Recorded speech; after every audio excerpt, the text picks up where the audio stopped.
I am a 24-year-old male currently living with my grandfather Roland, 72, after my mother Amanda passed away 8 months ago due to breast cancer. The situation I'm in with my father Michael, 49, and sister Brittany, 27, is really complicated and painful, but I need to get this off my chest and see if I'm handling things the right way. For some context, my grandfather Roland has been a huge part of my life since I was born. He's a retired architect who built his own beautiful property about 20 minutes away from where we used to live. The property is around 5 acres with a stunning main house that he designed himself, 2 guest houses, and some farmland that he leases out. He's not just wealthy in terms of property, he's also one of the kindest and most genuine people I know. My mother was his only child and they were extremely close. I think that's part of why I always made an effort to spend time with him. Growing up, I would spend almost every weekend at his place. He taught me how to fish in the small pond on his property, showed me how to fix things around the house, and even got me interested in architecture and property management. These are some of my best childhood memories. The problem has always been that my father and sister never shared this connection with my grandfather. Even when I was young, I noticed how they would make excuses to skip family gatherings at his place. My sister would suddenly have important study groups on the weekends we were supposed to visit, and my father would claim he had work emergencies. My mother used to get really upset about this in the beginning. She would try to convince them to come along, sometimes even argue with my father about it, but eventually she just gave up and accepted that they would never get along with her father. What makes this even more bizarre is that my grandfather has always been incredibly generous with them despite their cold attitude. He paid for half of my sister's college tuition without her even asking, sent expensive gifts on every birthday and Christmas, and even offered to help my father start his own business, which my father declined. He never asked for anything in return except maybe a thank you call or a visit once in a while, but even that seemed too much for them. When my mother was diagnosed with breast cancer 2 years ago, my grandfather was devastated, but he stepped up in every way possible. He helped cover the medical bills, drove her to chemotherapy appointments when my father was too busy with work, and spent hours sitting with her in the hospital. I was busy with my own job but tried to help as much as I could. My father and sister would visit mom at the hospital, but they would leave as soon as my grandfather arrived. It was like they couldn't even be in the same room as him. After mom passed away 8 months ago, things got even worse. My father and sister completely cut off contact with my grandfather. They didn't even show up for the memorial service my grandfather organized a month after the funeral. He had arranged everything so beautifully, mom's favorite flowers everywhere, her favorite songs playing softly in the background, and pictures from throughout her life displayed around his house. About 50 people showed up to share their memories of mom, but my father and sister couldn't be bothered to come. I remember how my grandfather kept looking at the door that day, hoping they would show up. Since then, I've been the only one visiting him regularly. I couldn't bear the thought of him being alone in that big house, grieving for his only child. I would drive over after work and spend weekends with him. We would talk about mom, look at old photos, and sometimes just sit quietly together. It helped both of us deal with our loss. Last month, my grandfather invited all 3 of us, me, my father, and my sister, for a weekend stay at his place. He said he had something important to discuss with all of us and specifically requested that everyone be present. I tried my best to convince my father and sister to come. I told them it was important to grandfather and that he was probably feeling lonely after mom's death. Their response shocked me even though I should have seen it coming. My father laughed and said, "Now that Amanda is gone, I don't have to pretend to like that old man anymore. Tell him we're busy." When I tried to argue, he got angry and said he had wasted enough years of his life trying to please that controlling old bastard and he was done. My sister sided with him and said she was glad they could finally cut him out of their lives. She even said she only tolerated him all these years because mom would get upset otherwise. I was horrified by their response. How could they be so cruel? This was the man who had helped raise me, who had supported our family in every way possible, who had been there for mom until her last breath. I went to my grandfather's place alone that weekend, feeling angry and disappointed with my father and sister. At his place, my grandfather revealed something that changed everything. He said that since he was getting old, he wanted to get his affairs in order. The property we were sitting in, worth several $1,000,000 due to its size and location, needed to be transferred to someone who would take care of it the way he had. He said he had initially planned to divide it between me and my sister, but after seeing how they behaved after my mother's death, he had changed his mind. He wanted to transfer everything to me since I was the only one who stood by him when he needed support the most. I was overwhelmed by his decision. Despite my anger at my father and sister's behavior, I felt guilty about accepting such a huge gift when my sister was being left out. But my grandfather insisted this was his decision to make. He said he had watched how I helped manage the property over the past few months, how I genuinely cared about the place and the people working on the farm, and he knew I would honor his legacy. He had already spoken to his lawyer and wanted to start the paperwork next month. I decided not to tell my father and sister about this. I knew they would only create drama and try to manipulate the situation. Instead, I moved in with my grandfather permanently since he needed help managing the property and I could do my IT job from home anyway. When my father and sister found out I had moved in with grandfather, They were upset and said I was choosing sides. Maybe I am, but I'm choosing to stand by the person who has always been there for our family, who loved my mother unconditionally, and who now needs support in his old age. I know some might think I should feel bad about accepting such a huge gift while my sister gets nothing, but honestly, I don't. They made their choices long ago and now they have to live with the consequences. Ida for accepting my grandfather's property? Update 1. It's been 3 weeks since my last post and things have gotten really messy. I didn't tell my father and sister about the property transfer, but somehow the news got out anyway. The way they found out makes this whole situation even more dramatic. My grandfather's next door neighbor, Mrs. Wilson, is this elderly lady who's been living there for about 30 years. She's known for being the neighborhood gossip and is always trying to peek into everyone's business. Last week, she overheard my grandfather talking to his lawyer on the porch about the property transfer. Instead of minding her own business, she immediately called her friend Linda, who happens to be my father's cousin. Within hours, the news had spread through the entire family like wildfire. The reaction was instant and overwhelming. My father started bombarding me with calls. I saw 47 missed calls from him in just one day. When I didn't pick up, because honestly, what was there to talk about? He switched to sending me these long, angry messages. He called me manipulative and accused me of taking advantage of my grandfather's grief to steal what he called their inheritance. He even brought up how he had to put up with my grandfather for 27 years of marriage and now he was getting nothing in return. My sister was even worse. She sent me a series of messages calling me names I don't even want to repeat here. She said I was just like our grandfather, cold, calculating, and manipulative. She brought up how grandfather had paid for half her college tuition and said that proved he had obligations to her. The fact that she was using his own generosity against him now really showed her true colors. But the worst part wasn't their direct attacks, it was what they did behind my back. They started spreading vicious lies about me to our extended family. They told everyone that I had been manipulating my grandfather since Mom's death, poisoning his mind against them, and isolating him from the family. According to them, I had planned this all along and had deliberately kept them away from grandfather so I could convince him to give me everything. Some relatives actually believed them. My Aunt Sarah, Mom's cousin, called me crying about how disappointed she was in me.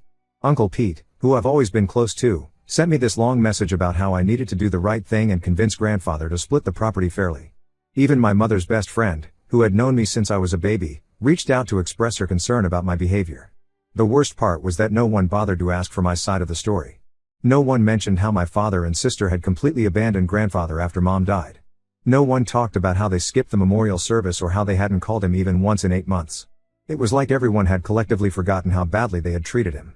My grandfather was in the kitchen when I got one particularly nasty message from my sister. I must have made some sort of sound because he asked me what was wrong. I hadn't wanted to burden him with all this drama, but he insisted on knowing what was upsetting me. When I showed him the messages and explained what was happening, he was furious. I had never seen him so angry before. He immediately called my father. I could hear him clearly from across the room. He told my father to stop spreading lies about me or he would report him for harassment. He reminded him how they had neglected to visit my mother in the hospital, how they had skipped her memorial service, and how they had cut off all contact after her death. Then he revealed something that shocked me. Apparently, this wasn't even the first time my father had shown his true colors.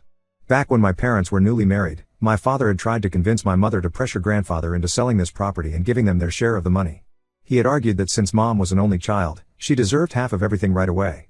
My mother had refused, saying she would never ask her father to sell the home he had built with his own hands. This had led to huge fights between them. My grandfather had overheard one of these fights when my parents were visiting. He had been coming down the stairs when he heard my father yelling at Mom about the property. That was when he realized my father's true nature, but he kept quiet about it for my mother's sake. He never told her he knew about these fights because he didn't want to cause more problems in their marriage. After hearing this, I felt like I was seeing my father clearly for the first time. All these years, he had just been waiting for a chance to get his hands on grandfather's property. His coldness, his constant excuses to avoid visiting, his rushing to leave whenever he had to come, it all made sense now. He had probably been hoping that after Mom's death, grandfather would sell the property and divide the money between me and my sister. No wonder he was so angry when he found out about the transfer. I decided to block both of them and anyone else who believed their lies. I don't need that kind of negativity in my life. I've also started saving all their threatening messages in case we need them for legal purposes. The property transfer process has started and should be completed in a couple of months. My grandfather has assured me that everything is being done legally and properly so they can't contest it later. Sometimes I feel sad about how things have turned out, but then I remember how they treated grandfather after Mom died and my sadness turns to anger. They're showing their true colors now, and I'm actually grateful for it. At least I know exactly who they are and what they really care about, and it's not family or love or loyalty. It's just money. Update 2. Well, you won't believe what happened yesterday. I was in the kitchen making lunch when I heard the doorbell ring. My grandfather went to answer it, and suddenly I heard multiple voices in the entryway. When I walked out to check, I was shocked to see my father and sister standing there, both with tears streaming down their faces. The scene that followed was something straight out of a bad movie. My father, who I've never seen cry in my entire life, was actually down on his knees in front of grandfather. He kept saying how sorry he was for everything and how much he regretted his behavior. My sister was standing behind him, makeup running down her face, nodding along and saying how much she missed her grandpa. My grandfather, bless him, just stood there calmly watching this performance. I could tell from his face that he wasn't buying any of it, but he let them continue. They must have rehearsed their speech because they hit all the right notes, how they'd been consumed by grief after mom's death, how they hadn't known how to deal with their emotions, how they regretted cutting off contact, and how they wanted to be a family again. But then things started to unravel. After the initial round of apologies and tears, my father started talking about the real reason for their visit. He said it wasn't fair to leave Brittany out of the inheritance. He talked about how mom would have wanted both her children to be treated equally, and how as my mother's daughter, Brittany deserved an equal share in everything. My sister kept wiping her eyes and saying she just wanted to be close to her grandpa again, but you could see her eyes light up every time my father mentioned the property. My grandfather listened to everything without interrupting. When they finally ran out of things to say, he spoke very quietly but firmly. He told them that if they had really cared about family relationships, they would have shown up 8 months ago when he was grieving for his only child. He pointed out how they hadn't called once in all these months, hadn't even sent a text to check if he was okay. Then he did something that completely blindsided them. He pulled out his phone and showed them that he had been recording the entire conversation. The change in their demeanor was instant. My father's face turned red with anger, and he jumped up from his knees. He started yelling about how he would contest this in court, how he would prove that grandfather was being manipulated by me, and how he would make sure Brittany got her fair share. My sister joined in, suddenly dropping all pretense of missing her grandpa, and started threatening to go to the media with stories about how we had taken advantage of an old man. My grandfather just smiled and held up his phone again. He suggested they talk to a lawyer first and find out how strong their case would be given their previous behavior in this recorded conversation where they basically admitted they only came back for the property. He told them he had been recording every interaction ever since they started spreading lies about me, just in case something like this happened. They left looking completely defeated and humiliated. After they were gone, my grandfather revealed that he had actually been expecting something like this. He said that people's true nature often comes out when property and money are involved, and he had seen enough in his lifetime to know how these things usually play out. That's why he had started recording everything weeks ago. I was amazed by how well he had handled the whole situation. While I had been angry and hurt by their behavior, he had stayed calm and prepared for every possibility. He told me that he had learned these lessons the hard way, dealing with relatives who had tried to claim parts of this property even when my mom was alive. Looking back at their visit now, I can see how fake everything was. The timing was too convenient. They showed up right after finding out that the property transfer process had started. Their tears dried up as soon as grandfather mentioned the recording. Even their apologies were focused more on why they deserved the property than on how they had hurt us with their behavior. My grandfather's lawyer called this morning to let us know that the property transfer is proceeding smoothly. He also said we shouldn't worry about any legal challenges from my father and sister. With the recorded conversation as evidence, no court would take their claim seriously. I feel like a huge weight has been lifted off my shoulders. At least now we won't have to deal with any more fake tears or sudden appearances. Update 3, it's been 6 months since everything happened, and life has changed completely.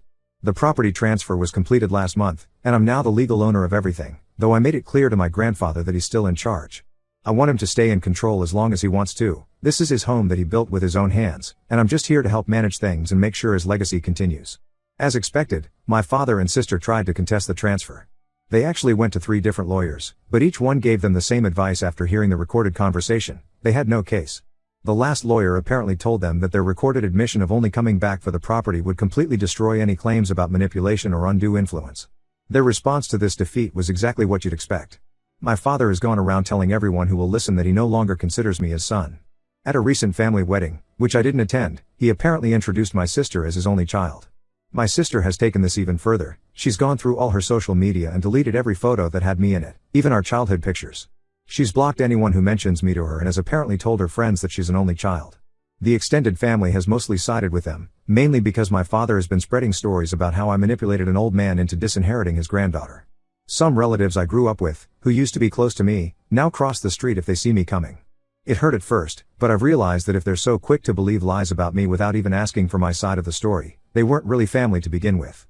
On the brighter side, my grandfather and I have grown even closer over these months. We've started working on renovating the guest houses. He's teaching me everything about construction and design, just like he learned from his father. We've also started an exciting new project. We're converting part of the farmland into an organic vegetable farm. My grandfather's eyes light up when he talks about this project. He says it reminds him of the small vegetable garden my mom used to keep when she was young. The house feels more alive now. We hired a local landscaping company to restore my mom's old garden, and my grandfather spends hours there every morning. Sometimes I find him sitting on the bench Mom used to love, just looking at the flowers and smiling. I think he feels closer to her there. Sometimes, usually late at night, I do miss how things used to be with my father and sister. I miss the family dinners, the inside jokes, even the silly arguments.